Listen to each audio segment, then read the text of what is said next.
कथम लोके अस्थिरे धन यौवने अस्थिर पुत्र दानशिव धर्म कीर्ती द्वयम स्थिर. प्रत्येक माणसाचं जीवन हे अशाश्वत आहे. माणसाचं धन अशाश्वत आहे. पुत्र आणि पत्नी अशाश्वत आहे. मग या जगात शाश्वत काय तर माणसानं आचरणात उतरलेला धर्म आणि संपादन केलेली कीर्ती. त्याच कीर्तीच्या उच्चतम शिखरावर अगदी मानाने विराजित होण्यासाठी आज कितीवर झगडण्याचा प्रयत्न आमच्याकडे घडला गेला. शांती तुल्य तपोनास्ती न तो शात परम सुखम नास्ती कृष्ण बरो व्याधीनच धर्म दया परा. क्षमेसारखं तप नाही, दयेसारखा धर्म नाही आणि तृषेसारखा महारोग नाही. या तिन्ही गोष्टीचा यथासांग विचार करून या अयोध्येच्या पुण्यमय क्षेत्राला होणाऱ्या या तमाम जनतेला न्यायदान करण्याचं कार्य आम्ही करतो.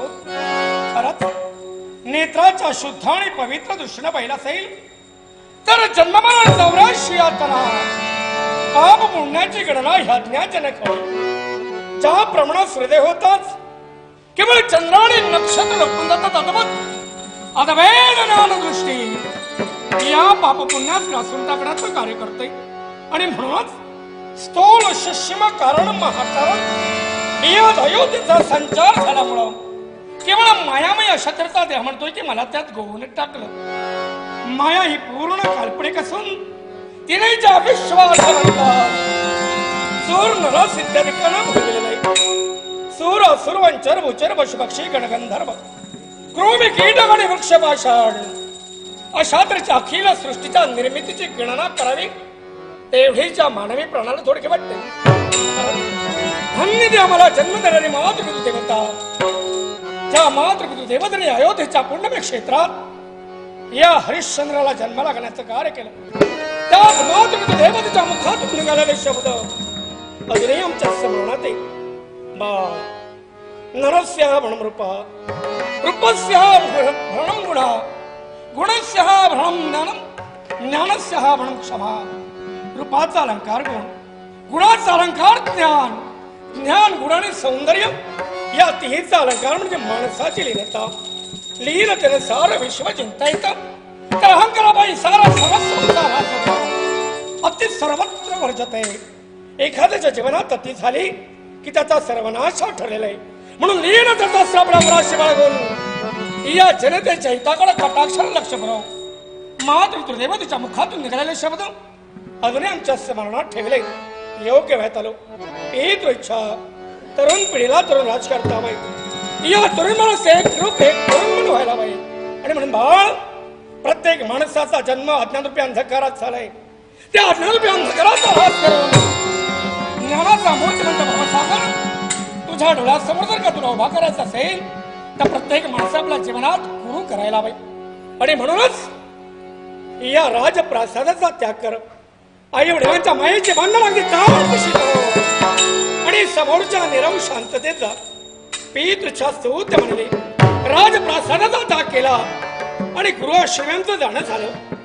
ज्या जिज्ञासू वृत्तीने आम्ही आमच्या गृही गेलो त्या आमच्या मनी भावना वृत्तीगात आम्ही आमच्या गृहमंडळीसमोर अगदी मोठ्या मनानं प्रतिपादन केलं.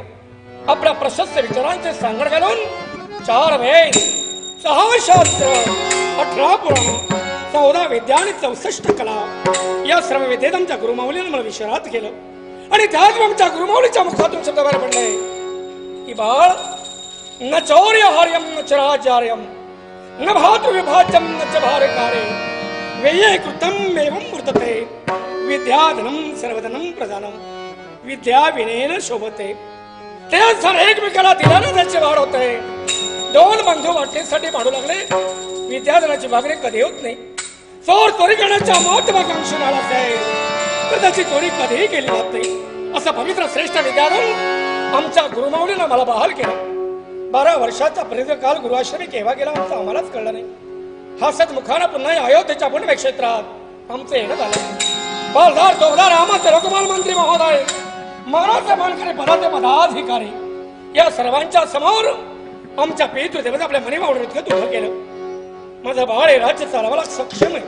अयोध्येची जबाबदारी माझ्या मुलाच्या मस्तकी मला द्यायची. पण या कमी गुणाचा नकार असेल प्रतिकार असेल तर उठा आणि कुणीही प्रतिकार दर्शवा. क्षणार्धात चारी बाजूला जलशोधगार ऐकले. युवराज हरिश्चंद्रांचा जय जयकार असो. तक्षणी शिववेश शिवदेव शुभमुहूर्त ठरविण्यात आला. ब्राह्मण क्षत्रिय वैश्य शूद्र या चतुस्वर्णीय जनतेला निमंत्रित करण्यात आलं. वेदादपी षडादपी शापादपी ब्राह्मणही आमच्या राज्यारोहणाच्या वेळी उपस्थित होते. आठवतो तो भाग्याचा क्षण. या रत्नधडी राजगादीवर मी मोठ्या मानाने विराजित झालो. सप्त सिंधूंचा जल आमच्या मस्तकी सिंचित करण्यात आला. वेद वक्त्या आपल्या पवित्र मुखातून वेद बागेश्वरा बाहेर काढल्या आणि या तमाम जनतेच्या मुखातून जलशोध कार्यक्रम. राजाधिराज हरिश्चंद्र महाराजांचा जय जयकार असो. राजाधिराज हरिश्चंद्र महाराजांचा जय जयकार. कामाची दिशा शांत झाली. सर्वांगवर रोमांच उभे राहिले आणि त्याच मी आमच्या मनानं ठरविलं की ज्या जनतेने एक मुखानं आमच्या नावाचा उदोदो केलाय अशा या तमाम जनतेसाठी आम्ही आत्मसमर्पण करू. त्या दिवसापासून लेखणे अंकुश लगाम राजकारणाची सोबत राहते घेऊन या तमाम जनतेला मी सुविधा प्राप्त करून दिल्या. रत्नाची भांडारा धेनूंची खिल्लार धान्याची कोठार जनतेच्या इच्छापूर्तीसाठी त्याची द्वारा आम्ही सत्ताड उघडी ठेवली. एवढंच नव्हे तर आम्ही आमचं परम भाग्य समजत आहोत.